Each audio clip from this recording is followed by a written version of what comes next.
विप्रमतीसी। सदगुरु कबीर ने बीजक में चौथा प्रकरण विप्रमतीसी कहा है। वे कहते हैं, सुनो सबन मिल विप्रमतीसी, हरि बिन बूढ़ी नाव भरीसी, ब्राह्मण होय के ब्रह्म न जाने, घर मां यज्ञ प्रतिग्रह आने, जे सिरजा ते नहीं पहचाने, कर्म धर्म मत बैठ बखाने, ग्रहण मावस और दुईजा, शांत पांत प्रयोजन पूजा, प्रेत कनक मुख अंतर बासा, आहुति सत्य होम की आशा, कुल उत्तम जगमाहि कहावें, फिर मध्यम कर्म करावें, सुत दारा मिल जूठो खाई, हरि भक्तों के छूत लगाई, कर्म अशौच उचिष्ठा खाई, मति भ्रष्टा यमलोक सिधाई, नहाय खोर उत्तम होय आए, विष्णु भगत देखत दुख पाए, स्वार्थ लाग रहे बेकाजा, नाम लेत पावक जिमडाजा, राम कृष्ण की छोड़िन आशा, पढ़िगुन भये कृतम के दासा, कर्म पढ़ें और कर्म को धावें, जय पूछा ते कर्म दृढ़ावें, निष्कर्मी की निंदा कीजे, कर्म करे ताहि चित्त तीजे, भक्ति भगवंत की हृदय लावें, हरणा कुश को पंथ चलावें, देखो सुमति केर प्रकाशा, बिन अभ्यंतर वहे कृतम के दासा, जाके पूजे पाप न उड़े, नाम स्मरणी भौमा बूढ़े, पाप पुण्य के हाथ ही पासा, मारि जगत का कीन विनाशा, ए बहनी कुल बहन कहावे, ए ग्रह जारे उ ग्रह मारे, बैठे ते घर साहु कहावे, भीतर भेद मन मुख लगावे, ऐसी विधि सुरविप्र भनीजे, नाम लेत पीचासन दीजे, बूढ़ी गए नहीं आप संभारा, ऊंच नीच कहु काहि जोहारा, ऊंच नीच है मध्य की बानी, एक पवन एक है पानी, एक मटिया एक कुम्हारा, एक सबन का सृजनहारा, एक चाक सब चित्र बनाई, नाद बिंद के मध्य समाई, व्यापक एक सकल की ज्योति, नाम धरे का कहिए भौति, राक्षस करनी देव कहावे, बाद करे गोपाल न भावे, हंस देह तज न्यारा हुई, ताकर जात कहे धो कोई, स्याह सफेद किराता पीरा, आवरण वर्ण की ताता सीरा, हिंदू तुरुक की बूढ़ो बारा, नारी पुरुष का करहु विचारा, कहिए काहि कहा नहीं माना, दास कबीर सोई पहचाना, बहा है बही जात है, कर गए चहोर, जो कहा नहीं माने तो दे धक्का दुई और। इस प्रकार इस लंबे पद में 30 चौपाइयां और एक साखी।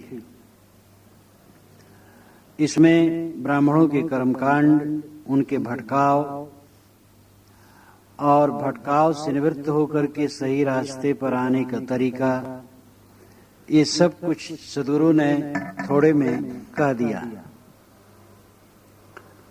वे कहते हैं, सुनो सबन मिल विप्रमतीसी। बहुत से लोग मानो वहां उपस्थित हों और सबको साहब निमंत्रित करते हो कि सुनो सब मिल करके, विप्रमतीसी, विप्रमतीसी, 30 चौपाइयों में विप्रों की मति, ब्राह्मणों की मति, उनकी बुद्धि, उनकी समझ पर मैं चर्चा करने जा रहा हूं। सब लोग ध्यान से सुनो। ब्राह्मण होए कि ब्रह्म न जाने। ब्राह्मण तो कहलाते हैं लेकिन ब्रह्म को नहीं जानते। विद्वानों ने अनुमान लगाया है कि ब्रह्म का अर्थ जो होता है उससे आरंभ में अग्नि की प्रतिभावना ही व्यक्त की गई थी ब्रह्म कह करके। बृहत्वाद ब्रह्म, जो बढ़े वो ब्रह्म। आग जला देने पर बढ़ती है आग, इसलिए आग ब्रह्म। और आग के चारों तरफ बैठ करके उसकी उपासना करने वाले ब्राह्मण कहलाए। और आगे चल करके आग से हट करके आत्मा को ब्रह्म कहा गया। आत्मा ही ब्रह्म है। जो आत्मा को जाने और आत्मा में स्थित हो ब्राह्मण है। उपनिषदों में बारंबार ही कहा गया। उपनिषदों में ब्राह्मण उसी को कहा गया है जो आत्मज्ञानी है। जैसे यहां पर सभा बैठी है, ये सब ब्राह्मण है, पूरा का पूरा ब्राह्मण समाज है। जो ब्रह्मज्ञानी आत्मज्ञानी है, जो आत्मा ही को ब्रह्म समझता है, जीव ही को शिव समझता है, आत्मज्ञान में लीन होता, वो ब्राह्मण है। साहब कहते हैं कि ये लोग ब्राह्मण अपने कहलाते हैं लेकिन ब्रह्म को नहीं जानते। तो वास्तव में आगे चल करके वर्ण व्यवस्था हुई तो ब्राह्मण एक समाज का नाम दे दिया गया। अब पूरा समाज ब्राह्मण कहां से हो? इसलिए ब्राह्मण एक रूढ़ जाति के नाम से प्रचलित हो गया। वैसे जाति का अर्थ होता है पैदा होना। जिनकी पैदाइश एक ढंग की उनकी एक जात। लेकिन जो आजकल रूढ़ जात है वो पैदाइश से संबंध नहीं रखती है। वो एक ग्रुप है, एक समाज है, एक गोत्र है, उसको जात कहते हैं। जैसे कुर्मी जात, मुराव जात, तेली जात, वो जात तो नहीं है। वो एक एक ग्रुप को, एक एक समाज को जात कह दिया गया। उसी प्रकार ब्राह्मण एक जात। आजकल ब्राह्मण हजारों वर्षों से एक जात है, एक ग्रुप है, एक परंपरा। और उसमें सही ब्राह्मण तो सभी जातियों में जो जो आत्मज्ञानी हैं वही सही ब्राह्मण है। और बाकी एक समाज ब्राह्मण का नाम है जिसमें गोत्र अपने ढंग से तिवारी, चौबे, पाणे, शुक्ल, मिश्र इत्यादि कहते हैं। तो साहब कहते हैं ब्राह्मण तो कहलाते हैं, अब अहंकार भी रखते हैं हम ब्राह्मण हैं, लेकिन ब्रह्म नहीं जानते हैं, आत्मा को नहीं पहचानते हैं, देही सच मानते हैं। घरमा यज्ञ प्रतिग्रह आना है। लोगों यहां यज्ञ करवा करके प्रतिग्रह नाम दान ले करके घर में आना है, अपने घर में ले आवे। इतना ही ब्राह्मण तिनकर आ गया है। अब यहां पर भी ये पुरोहितों के लिए ही विशेष बात है। जो रूढ़ ब्राह्मण जाति है वो ये काम नहीं करते। सैकड़ों सैकड़ों ब्राह्मण एक एक गांव में बसते हैं और कहीं ना वो दान लेने जाते हैं, न कहीं कुछ अपना कमाते खाते हैं। तो यहां पर उन ब्राह्मणों के लिए है जो पुरोहित ब्राह्मण है। साहब कहते हैं कि यज्ञ करा करके प्रतिग्रह ये निदान ले करके आ गए घर में, बस इतना ही इनका ब्राह्मणत्व और कुछ नहीं। जय सिर जाते नहीं पहचाने, कर्म धर्म मत बैठ बखाने। जिसने सृजन किया ज्ञान विज्ञान का उसको इनकी पहचान नहीं। सारे ज्ञान विज्ञान का सृजक कौन है? मनुष्य की आत्मा। लेकिन इन्हें आत्मा की पहचान नहीं है। बस कर्म धर्म मत बैठ बखाने, बैठ करके कर्म ही को धर्म मानते हैं। यही इनकी मत रहती, इसी व्याख्यान करते हैं। कर्म से भी अभिप्राय है, जैसे यज्ञ करवा लेना और कहीं गृह शांति का काम कराना, कहीं पूजा पाठ करके दुख दूर करने के लिए कर्म कराना, तो कर्म कराने का मतलब है कुछ धार्मिक क्रियाकलाप, और वो भी धर्म तो खास नहीं है, कुछ सांस्कृतिक कार्यक्रम है उसमें, और कुछ अंधविश्वास से उपजा हुआ पूजा पाठ है। इसी कर्म में इनकी धर्म की मति, कर्म धर्म मत बैठ बखाने, कर्म में इनकी धर्म की मति है। धर्म जो सदाचार है, आत्मशोधन है, ये सच्चा धर्म है, ये धर्म का ज्ञान नहीं और आचरण नहीं, बस कर्मकांड को धर्म की मति, कर्मकांड में धर्म की मति हो गई और बैठ करके इसी का व्याख्यान करते हैं। ग्रहण, अमावस और द्विजा, ग्रहण के दिन दान लेने की प्रक्रिया ये पुरा काल से चली आई है। आकाश में ग्रहण सूर्य को लगता है, चंद्र को लगता है, तो लगता उगता तो कुछ नहीं है, एक आड़ा हो जाता है और दिखाई नहीं देता बस, लेकिन उसमें बड़ा बाउंडर बना रखा है और मान रखा है कि वो तो राहु केतु, इनको निगलता है, बड़ा दुख होता है, बड़ी परेशानी होती है। जब चंद्र ग्रहण या सूर्य ग्रहण होता है, भावुक लोग एकदम राम राम राम राम राम जपते, बहुत पीड़ा, बहुत संताप उनको लगता, देखो भगवान सूरज ग्रहण में आ गए। आज के जमाने में भी यह दशा है। एक बार हम कलकत्ता से गोरखपुर की तरफ आ रहे थे, सूर्य ग्रहण उस दिन था, तो सूर्य ग्रहण लगने वाला था आगे। अब हम लोगों को इसका तो ध्यान ही नहीं था कब लग रहा है। जलपान का टाइम आया, खोला गया, खाना पीना शुरू किया गया, तो लोग बैठे थे, शिक्षित लोग थे, कहे देखो महाराज लोग सावधान हैं, अब सूर्य ग्रहण आने वाला है, पहले ही खा ले रहे हैं। तो हमें हंसी आ गई। मैंने कहा भाई ये सब कुछ नहीं, सूर्य ग्रहण लगा रहा है तब भी मैं खा सकता हूं,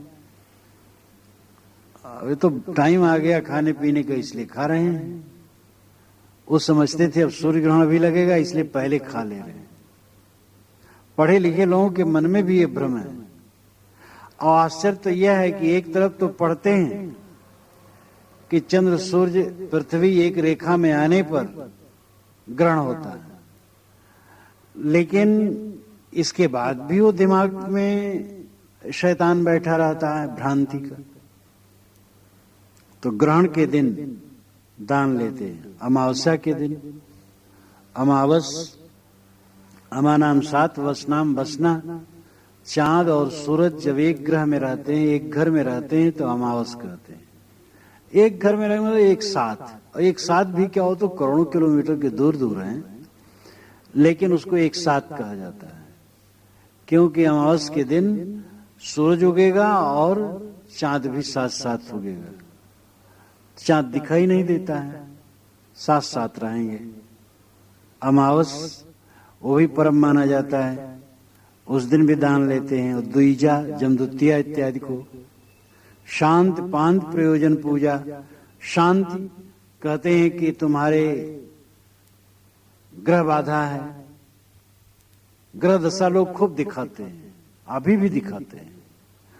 परेशानी पर परेशानी आती, जरूर कुछ कारण है। 7.5 लग जाती है तो 7.5 बरस तक उनके घर पर विपत्ति ही विपत्ति रहती है। तो कहीं कुछ लड़का पैदा हुआ तो कहीं 27 पड़ गया है। अब 27 दिन तक पिता उस लड़के को तो देखे ही ना, आवाज उसकी नहीं सुननी चाहिए। और 27 को एक पानी आता है, 27 जंगल की लकड़ी आती है, और तमाम बड़ा प्रपंच, एक करवा बनाया जाता है जिसमें 27 टोटियां होती हैं, उसमें तेल भरा जाता है। तो फिर पूजा जब उसकी होती है तो उस टोटी घुमाते हैं और सब टोटियों से, करवा घुमाते, सब टोटियों से तेल गिरता है। 27 ब्राह्मण का भोज होता है, फिर 27 के आगे और जितना खिला सके, लेकिन 27 से कम नहीं होना चाहिए। ये पूजा पाठ का चक्कर खूब डाला है और इसके लिए धर्मशास्त्रों में खूब लिखा है। तो ग्रह शांति इत्यादि करने के लिए पूजा, पांति पंक्ति मंत्र पंक्ति का उच्चारण। प्रयोजन पूजा, साहब कहते प्रयोजन तो है पूजा। किस प्रकार से? चूल्हा, अगर नया चूल्हा शुरू करना है तो ब्राह्मण से पूछ करके करना चाहिए, और पूछेंगे तो कम से कम एक सीधा तो दान करेंगे ही।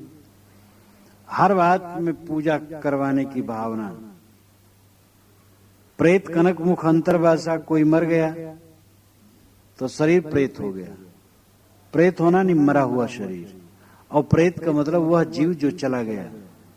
तो प्रेत, शरीर प्रेत हो गया, मर गया, तो मरने के पहले ही कनक मुख, मुख में सोना डलवाते हैं। कहते देखो अब मर रहे हैं, सोना डाल दो मुख में, नहीं तो प्रेत हो जाएंगे, भूत हो जाएंगे। सोना डाल दिए तो साहब कहते हैं अंतर्वासा। पुरोहितों के तो अंतर में वासना रहती है, सोना मुझे मिलेगा। जब आदमी मर जाता है सोना निकाल लिया जाता है, वो पुरोहित पाता है। आहुति सत्य होम की आशा। आहुति हवन करवाते हैं, होम करवाते हैं। तो साहब कहते हैं आहुत सत्य होम की आशा। आहुत करके, हवन करके ये सत्य आशा रखते हैं कि इससे फल मिलेगा।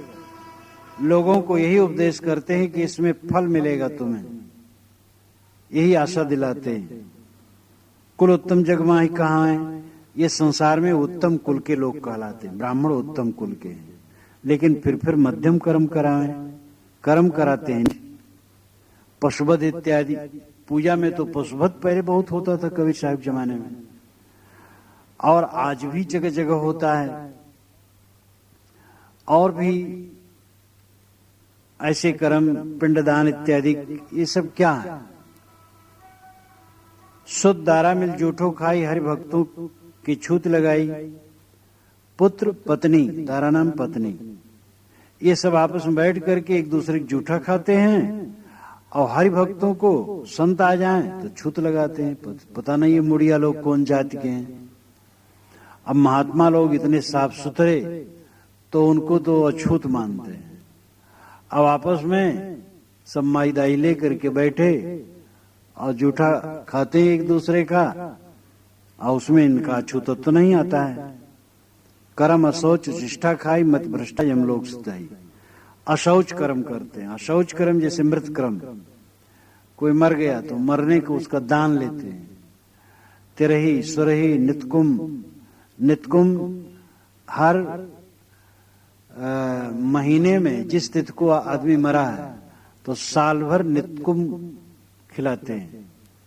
तो पुरोहित आएगा, जैसे मानो 13 को, शुक्ल 13 को आदमी मरा है, तो हर महीने के शुक्ल 13 को एक ब्राह्मण को निमंत्रित किए रहेंगे, तो आता रहेगा और बना करके खाएगा, कोई पूजा वूजा कर देंगे, तो नितकुंभ खिलाते। तो ये सब अशौच कर्म। उचिष्ठा खाई तो उच्चिष्ट खाना है। वो जब भोजन होता है तो भोजन परोस लेते हैं, तो भोजन में से निकाल करके आग में हवन करते उसके नाम से।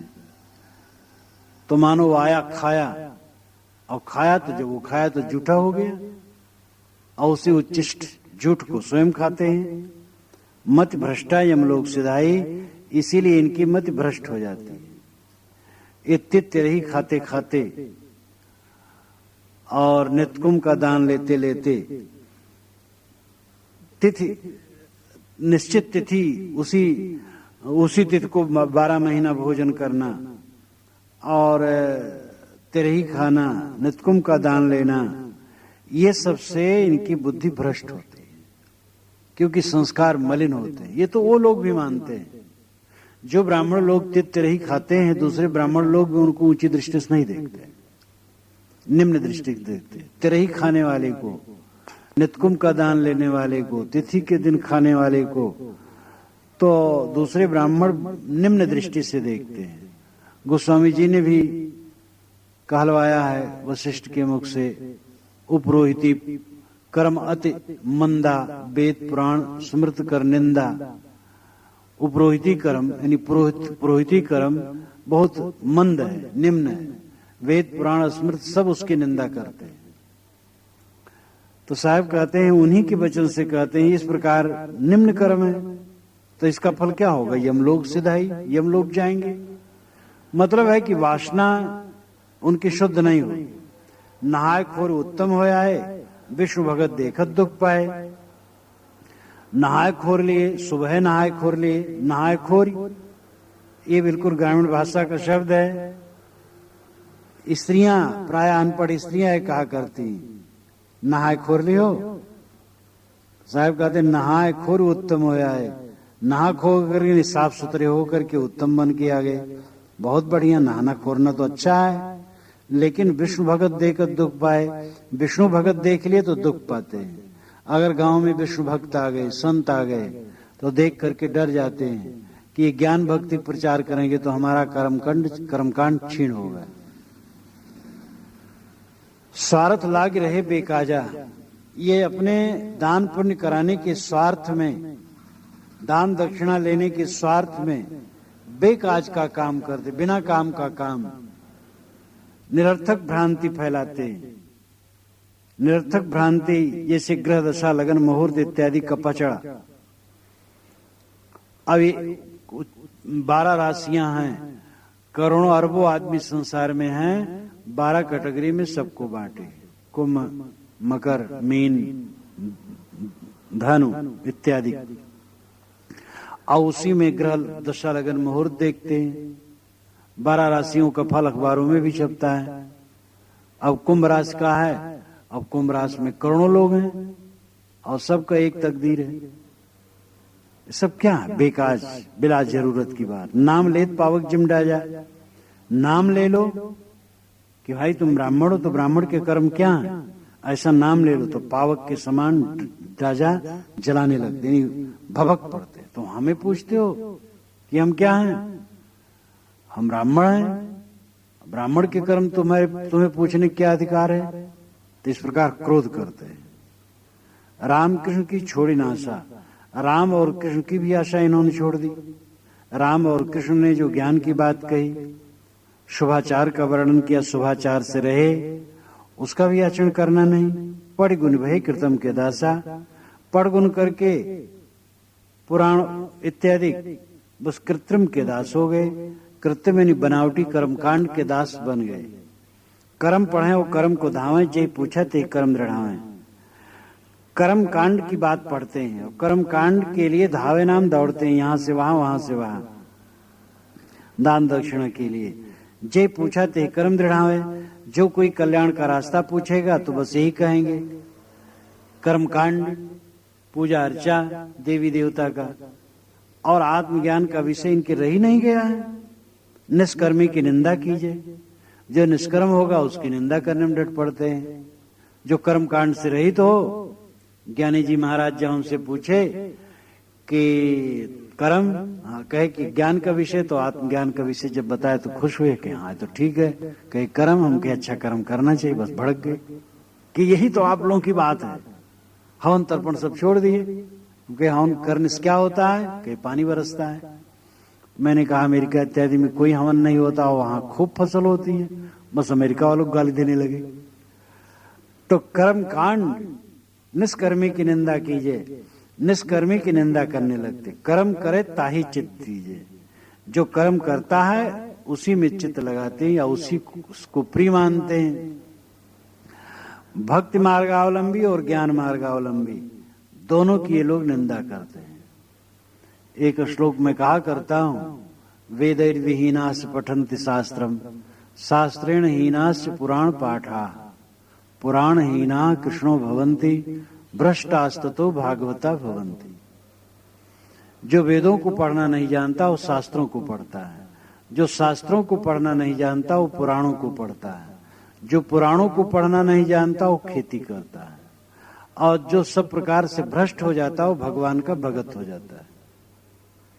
इस प्रकार कर्मकांडियों ने भक्तों को गाली दी, क्योंकि भक्त लोग कहते थे भगवान की भक्ति करो, ये हवन तर्पण से क्या होगा, देवी देवता से क्या होगा। अब इसमें पंडितों का व्यापार ही बंद हो जाता है, भक्ति से हो, ज्ञान से। इसलिए निष्कर्मी की निंदा कीजिए, कर्म करे ताही चित दीजिए। भक्ति भगवंत के हृदय लावें, अनेक तो कहते हैं हम भगवान के भगत हैं, हमारे हृदय में भगवान की भक्ति है, लेकिन साहब व्यंग करते हरणाकुश को पंथ चलावे, पंथ चलाते हरणाकुश का। हरणाकश्यप प्रहलाद की भक्ति का विरोधी। तो कोई सत्संग में बैठने लगे तो ये सोचते हैं ये गड़बड़ है, और साधु संगत न होने पावे, साधु प्रचार न होने पावे, नहीं कर्मकांड रुकेगा। अब ये बात सार्वभौमिक नहीं है, ऐसे भी पुरोहित हैं जो सत्संगी। स्वयं मैं जब पहली बार गुरु जी के पास आया सन 53 में, सन 50 में, तो भंडारे में बैठा, गुरु जी चौकी बैठे थे और सामने एक छोटी चौकी रखी थी, उस पर उनका कुछ सामान वामान रखा था। तो एक पुरोहित पंडित वहीं के आए जिनकी 50 वर्ष की उम्र होगी, तो जजमानी में गए थे, जो उपाय थे सीधा उदा वहीं सब खोल दिए, और सालिग्राम का संपुट भी साहब के चरण के पास जो चौकी थी उसे रख दिए। तो सब हंसने लगे और लोग कहे भगवान को भी आप चढ़ा रहे हैं? तो उन्होंने कहा साहब भगवान से भी बड़े, और जो कुछ पाए थे लाके वहां चढ़ा दिए थे। कितने ऐसे पुरोहित हैं जो भक्तिमान हैं, वो काम करते हैं पुरोहिती की, लेकिन भक्तिमान है और संत सेवा का भाव है, और बात समझते हैं कि वास्तविकता क्या है। तो सभी पुरोहित की बात ये नहीं है, लेकिन अधिकतम पुरोहित ऐसे हैं जो साधु संत देख करके अनखाते हैं, कुपित होते हैं कि मुड़िया लोग जितने फैलेंगे उतने कर्मकांड हमारा मिटेगा।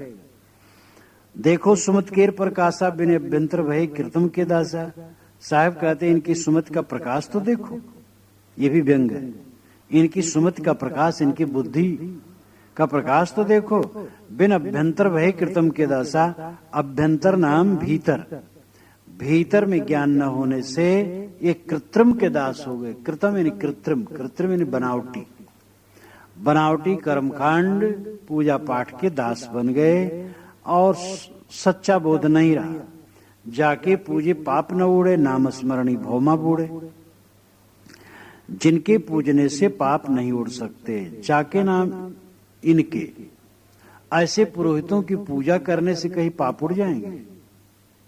लोग कहते भाई ब्राह्मण की पूजा करो पाप खत्म हो जाएंगे, लेकिन ब्राह्मण का तो मतलब है आत्मज्ञानी पुरुष, निष्काम पुरुष, जो निष्काम हो ब्राह्मण है, उसकी पूजा करने से मन निर्मल होगा। और ये कर्मकांड में भटकने वाले, नाम स्मरणी भौमा बूढ़े, साहब कहते हैं इनका तो नाम लेते ही भव में डूबोगे। साहब और जोर से कहते हैं ऐसे कर्मकांड में भटकने वाले ब्राह्मणों का तो नाम लेना क्या है, भव में डूब जाना है, इन्हीं और भ्रांति में बह जाना है। ये स्वयं जब अपने रास्ते पर नहीं है तो इनको पूजने वाले रास्ता कैसे पाएंगे? पाप पुण्य के हाथ ही पासा, मार जगत का कीन बिनासा। इनके हाथ में पाप पुण्य का पासा है, पाप पुण्य के हाथ ही पासा, पासा नाम फांसी। इनके हाथ में पाप और पुण्य के पास है, फांसी है। जिसको मन चाहे पाप कह दे, जिसको मन चाहे पुण्य कह दे। देवता के नाम पर बकरा कटा दें और कहें कि ये पुण्य है। कोई साधु संगत करने लगे तो कहें ये पाप है, क्योंकि साधु जात पात का ठिकाना नहीं, धर्म कर्म सब नष्ट जाता है। जब मैं संतों की संगत में लगा, खूब संत आते जाते थे, मैं चरण भी धोता था, तो एक मिश्र जी बूढ़े आके बैठे थे, तो बस बात हो रही तो उनके अंदर में खूब गुब्बार बार जोर से हमारे ऊपर उबल पड़े कि हमारे चौपट कर दी हो, ये पता नहीं कौन जात कुजात साधु, इनके गोड़ धो धो मारे चौपट कर दी। तो मैं तो कुछ नहीं बोला, लेकिन जो शरीर के पिताजी थे वो खूब कुपित हुए उनके ऊपर, कहे क्या वेश्या का पैर धोए, साधु का पैर न धोए तो किन का पैर धोए, और डांटे उनको, उनकी सिट्टी बिट्टी बंद हो गई। तो ऐसी भावना होती है कि साधु की संगत करोगे तो भ्रष्ट हो जाओ, क्योंकि साधु जात के ठिकाना नहीं रहता है। इनकी संगत किए तो गए। ब्राह्मण तो वैसे अपना ऊंचा है।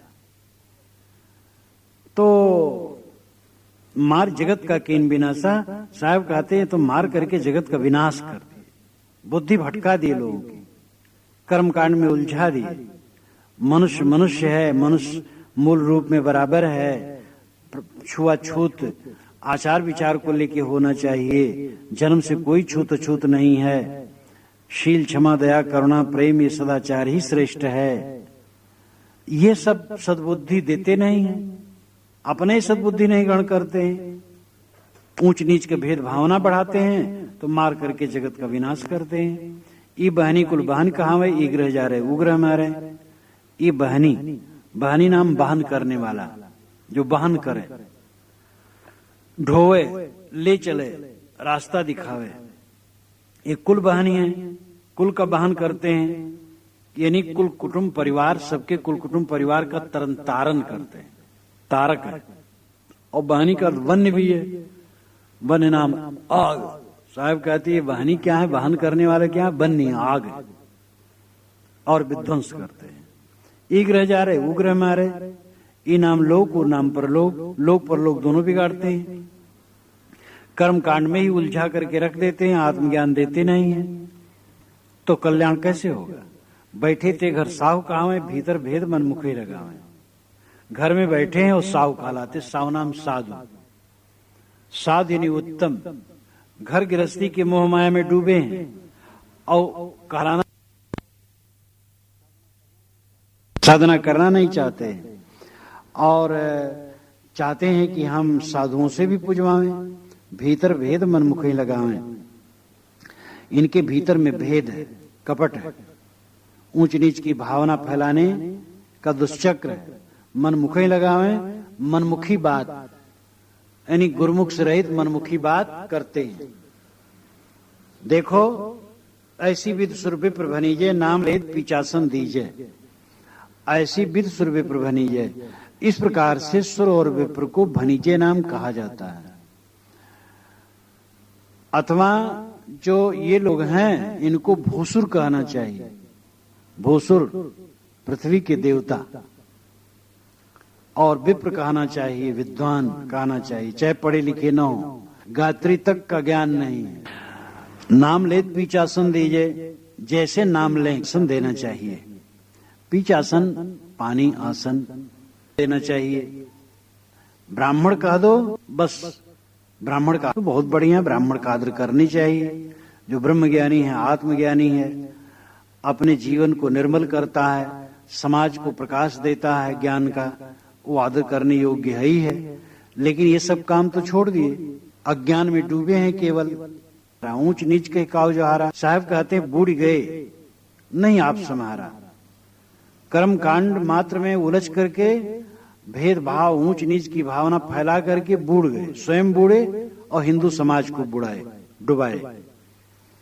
ऊंच नीच की भावना फैला फैला कर, छुआछूत का पाखंड डालकर यहां तक प्रपंच कर डाला गया कि शूद्र की परछाई पड़े तो कपड़े के सहित नहाना चाहिए। पुरोहित और भी समाज में होते हैं, दूसरे समाज में भी और संप्रदायों में, लेकिन हिंदू समाज का पुरोहित इतना डूबा कि वो ऊंच नीच की भावना बहुत फैलाया। ईसाइयों में, मुसलमानों में, बौद्धों में, जैनों में, हर जगह पुरोहित है। लेकिन हिंदू समाज का पुरोहित ऐसा प्रपंची हुआ कि उसने ऊंच नीच की भावना बहुत फैला दी। आदमी को आदमी नहीं समझा। गाय का दूध पीते हैं, बछड़ा उसमें पीता है, गाय का दूध सब जानते जूठा है, भैंस का दूध जूठा है, वो जूठा पी लेंगे। लेकिन आदमी साफ सुथरा हो और हाथ से छू ले तो पानी नहीं पिएंगे।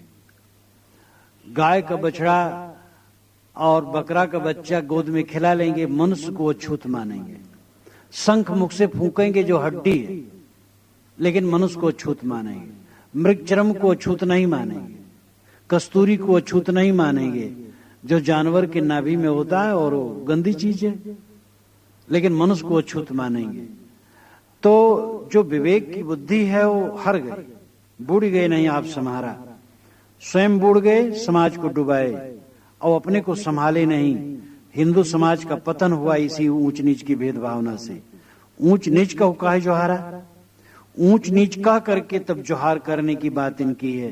कहते हम साधुओं को नमस्कार नहीं करते हैं, जान लेते हैं कि ये कौन जाति के। जब ब्राह्मण होते हैं तो हम नमस्कार करते हैं, जो देख करके जाना जाए वही जाति है, और जो पूछ करके जाना जाए उपाधि है, वो जाति नहीं है। जैसे कौन मंत्री है और कौन सांसद है, कौन सदस्य है, ये सब देख करके नहीं जानने में आएगा, पूछ करके जानने में आएगा। लेकिन कौन मनुष्य कौन गधा है तो देख करके जानने में आएगा।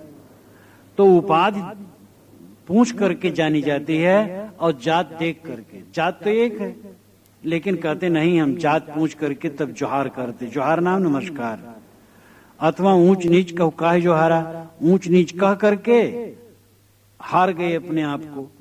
ऊंच नीच है मध्य की वाणी, ऊंच नीच तो मध्य की वाणी है, मध्य की भाषा है, मध्य के लक्षण है, बीच के लक्षण है। कर्म बस ऊंच नीच आदमी होता है। पढ़ा लिखा आदमी है ऊंचे पद पर चला गया, नहीं पढ़ा लिखा है चपरासी है। अच्छा आचरण किया सब में प्रतिष्ठित हो जाता है, गंदा आचरण किया सबकी दृष्टि में गिर जाता है।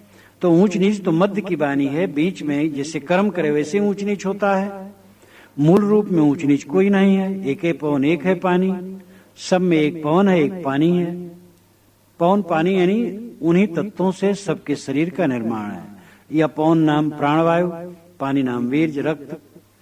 तो रक्त वीर्ज एक ही समान और प्राण एक ही समान, जिससे शरीर की रचना हुई है। एक मटिया एक कुम्हारा, एक ही मिट्टी एक ही कुम्हार है, और एक सबन का सृजनहारा। एक कर्म विधान सबका सृजक है। कर्मों की विधानानुसार सबका शरीर बनता है। एक चाक सब चित्र बनाई, नाद बिंद के मध्य समाई। एक ही चाक पर सारे चित्र बने। जैसे कुम्हार चाक पर मिट्टी का नौदा रख करके और उसी पर वो घड़ा बनाता है और छोटे छोटे बर्तन बनाता है, बहुत सारी चीज बनाता है, एक ही चाक पर बनाता है। तैसे एक ही कर्म चक्र पर अथवा माता के गर्भाशय में सबके शरीर बनते हैं। नाद बिंद के मध्य समाई। नाद और बिंद, नाद यानी सांस, बिंद यानी रजवीर्ज, इसी के मध्य में सबका शरीर समाया है। व्यापक एक सकल की ज्योति, सबके अंदर में वही एक ज्ञान ज्योति व्यापक है। यहाँ व्यापक का मतलब सर्वत्र व्यापक एक अखंड ठोस की कल्पना नहीं। व्यापक एक शब्द है, व्यापक नाम फैला हुआ।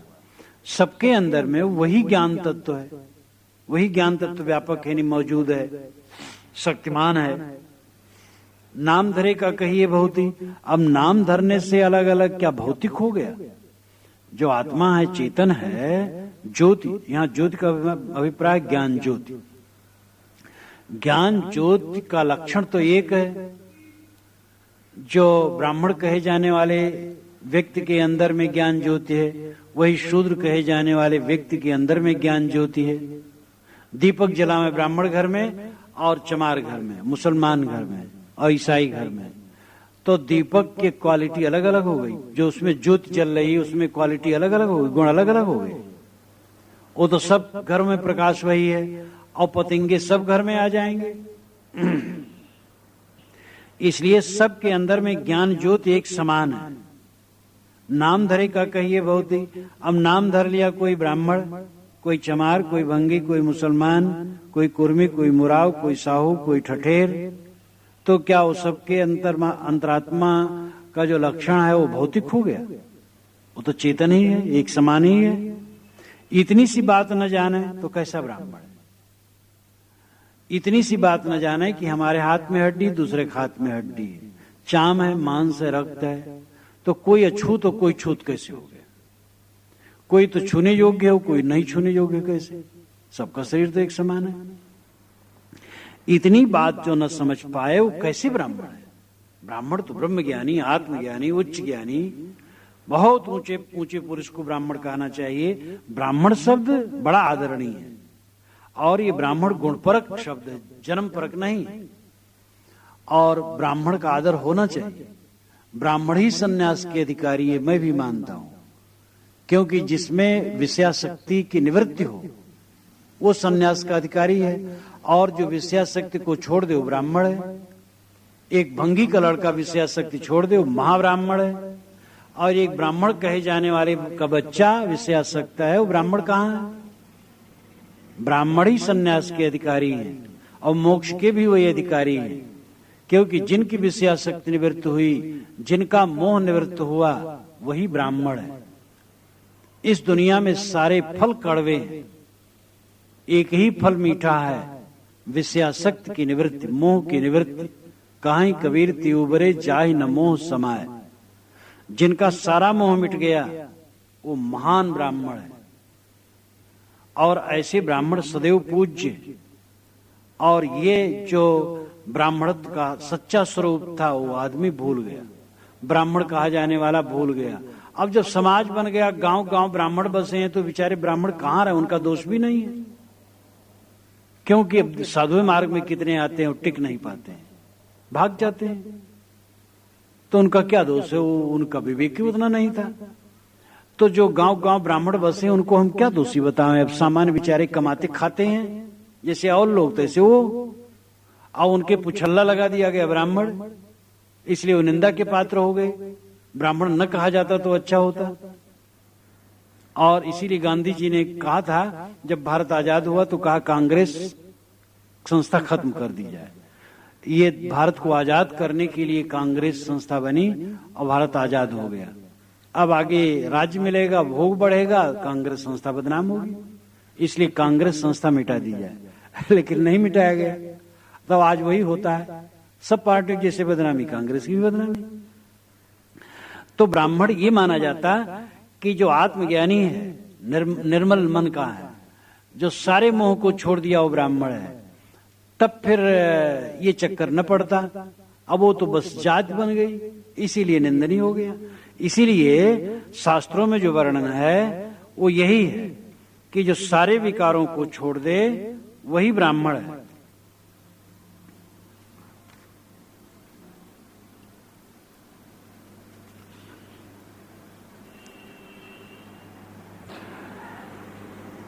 समो दमस्तपः शौचम क्षांतर आर्जव में उच्च ज्ञानम विज्ञान मास्तिक्यम ब्रह्म कर्म स्वभावजम। ये गीता में कहा गया। शम दम तप शौच क्षमा सरलता ज्ञान विज्ञान आस्तिक्य भाव, ये ब्राह्मण के लक्षण है। महाभारत में कहा गया वन पर्व में, जितेंद्रिय धर्मपर स्वाध्याय निरत शुचि काम क्रोधो वशो यस तम देवा ब्राह्मणम विदु। जो जितेंद्रिय हो, धर्मपरायण हो, स्वाध्याय निरत हो, अंतर बाहर पवित्र हो, काम क्रोध को जिसने वश में कर लिया हो, उसको विद्वान लोग ब्राह्मण कहते हैं। तो ब्राह्मण का मतलब है सारे विकारों का परित्याग कर देने वाला, सारी आसक्तियों का परित्याग कर देने वाला। और शूद्र कहा जाने वाला व्यक्ति यदि निर्मल है तो ब्राह्मण है, और ब्राह्मण कहा जाने वाला व्यक्ति निर्मल नहीं है तो अब्राह्मण है। जातरत्र महासरप मनुष्यत्वे महामते संक्रांत सरब वर्णानाम दुष्परीक्षित में मति सर्वे सर्वासुपत्यानि जनयन्ति सदा नराः तस्मात् शीलम प्रधानेष्टम विदुर्ये तत्वदर्शिनः। महाभारत के वन पर्व में 180 अध्याय में 180 अध्याय में 31, 32 और 33 मंत्रों के बीच में बात कही गई है कि अय महामत नहुष जी, जात मनुष्यत्व और कुछ नहीं, और जो रूढ़ जातियां हैं वो तो सब में संकर है, मिश्रण है। सभी वर्णों और जातियों की स्त्रियों से, सभी वर्णों और जातियों के पुरुषों ने बच्चा पैदा किया है। सर्वे सर्वा सुपत्यान जनयंत सदा नराः, इसलिए सब घालमेल हो गया है। तस्मात् शीलम प्रधान इष्टम, इसलिए शील प्रधान है, यही विद्वान मानते हैं, समझदार मानते हैं। तो विवेकवान जन्म को महत्व नहीं देते, विवेकवान कर्म को महत्व देते हैं। जिनका कर्म ऊंचा है वो ब्राह्मण है। अंतिम ब्राह्मण का लक्षण है सारा मोह जिनका निवृत्त हो गया वो ब्राह्मण है। मोह निवृत्त के प्रयास में जो है वो ब्राह्मण हो रहा है, और जिसका सारा मोह छूट गया वो एकदम ब्राह्मण हो गया। राक्षस करनी देव कहावे, बात करे गोपाल न भावे, साहब फटकारते हैं। करनी राक्षस का करते हो, देवता कहलाते हैं। धर्म के नाम पर जीववध करवाते हैं। साहब के जमाने में ब्राह्मण लोग खूब जीववध करवाते थे, तो जीववध करवाते हैं और देवता कहलाते हैं। अथवा ऊंच नीच का भेदभाव करते हैं। बात करे गोपाल न भावे, बात करते हैं, बकवास बहुत करते हैं और गोपाल अच्छे नहीं लगते हैं। भगवान कृष्ण के उपदेश पर भी नहीं चलते हैं। हंस दे तज न्यारा हुई ताकर जात कह दो कोई। हंस चेतन जब शरीर छोड़ करके अलग हो जाता है तो उसकी जात कोई क्या कहेगा। न तो देह की जाति है न जीव की जाति है। देह के विषय में साहब पहले कहे कि एक है पौन एक है पानी। सबके शरीर में लगे हुए तत्व मिट्टी पानी आग हवा आदि एक समान है। रजवीर जी एक समान है। बच्चा पैदा होता है तो सबकी माताएं एक समान उसको धोती पोंछती साफ करती हैं, दूध पिलाती हैं, टट्टी पेशाब धोती हैं, सारी क्रियाएं तो एक समान है। तो देह की स्थिति सबकी एक समान। भूख प्यास सबको ऐसे लग गए, काम क्रोध लोभ मोह में सब ग्रसित, और सबके अंदर का जो हंस चेतन है वो भी एक समान, उसमें भी कोई अंतर नहीं। हंस देह तज न्यारा हुई। जब हंस चेतन देह को छोड़ के अलग होता है ताकि जात ताकर जात कह दो कोई, उसकी जात भला कोई क्या कहेगा। उसकी जात तो शुद्ध चेतन मात्र है, ज्ञान मात्र है। स्या सफेद की राता पीरा आवरण वर्ण की ताता सेरा। ये बतलाओ वह स्याह है कि सफेद है, राता पीरा है। स्याह नाम काला, सफेद नाम उजला, राता नी लाल, पीरा नी पीला। जीव क्या है, कैसा लक्षण है। लोग कहते हैं जो स्याह हो काला हो शूद्र है, और जो सफेद गोरा हो ब्राह्मण है, जो राता लाल हो वो क्षत्रिय है, और जो पीरा मिलित जुलित हो वो वैश्य है। लेकिन ऐसा तो नहीं देखा जाता है। कश्मीर के शुद्ध और ब्राह्मण कहे जाने वाले लोग समान गोरे हैं, और मद्रास के दोनों वर्ग के लोग काले। यहां मध्य भारत में भी वैसे देखा जाता है। शूद्र कहे जाने वाले घर के लोग भी गोरे होते हैं, और ब्राह्मण इत्यादि घर के कहे जाने वाले लोग भी काले होते हैं।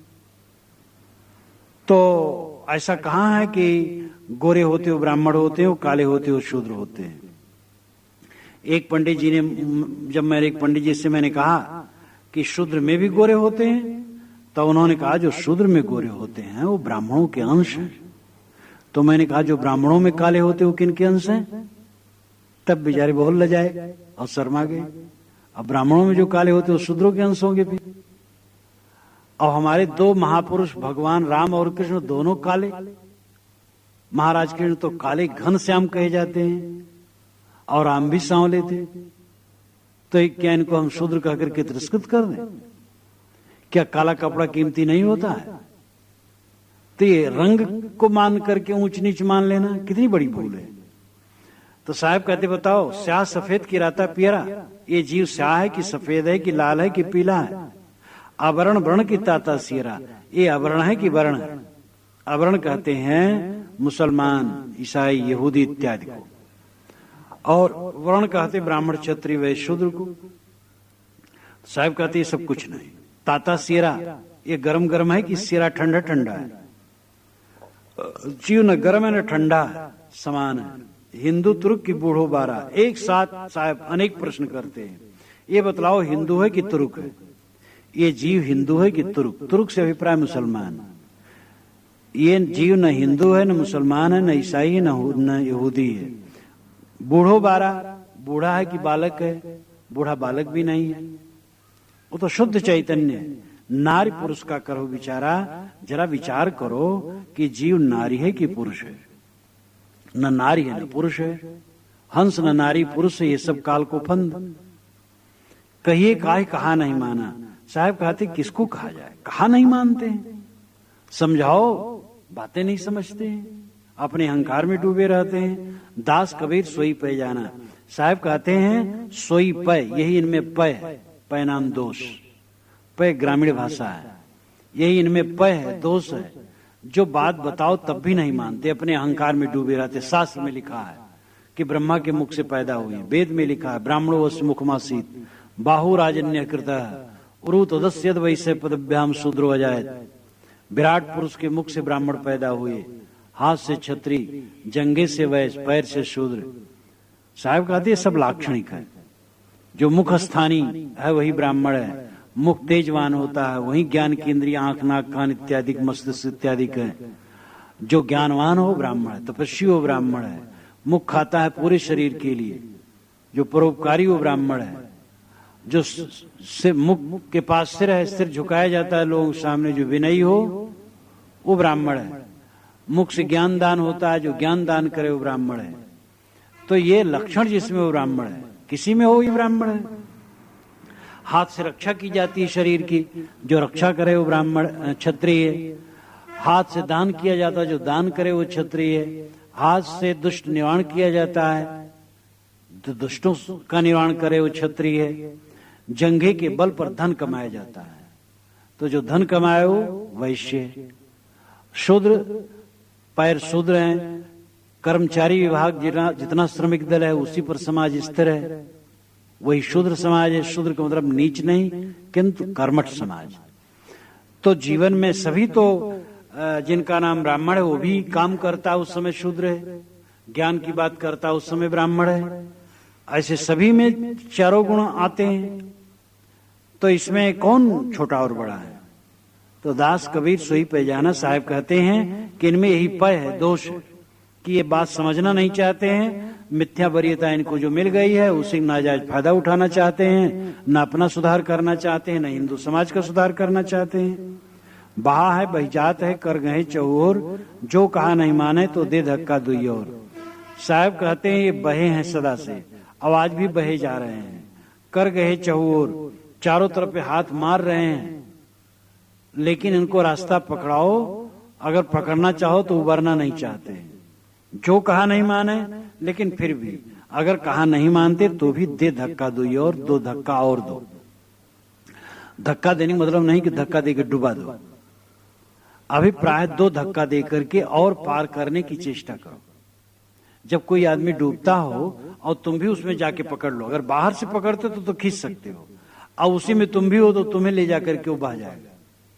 इसलिए उसमें पानी धक्का दो। पानी बूढ़ने वाले आदमी को दूसरी तरफ से जाके पानी धक्का दिया जाता है तो बच जाता है। तो साहब कहते हैं कि दे धक्का दुई और, दो धक्का दो दे करके इनको और समझाओ। मतलब नहीं मानते तो भी कोशिश करो और समझाने की चेष्टा करो, समझें।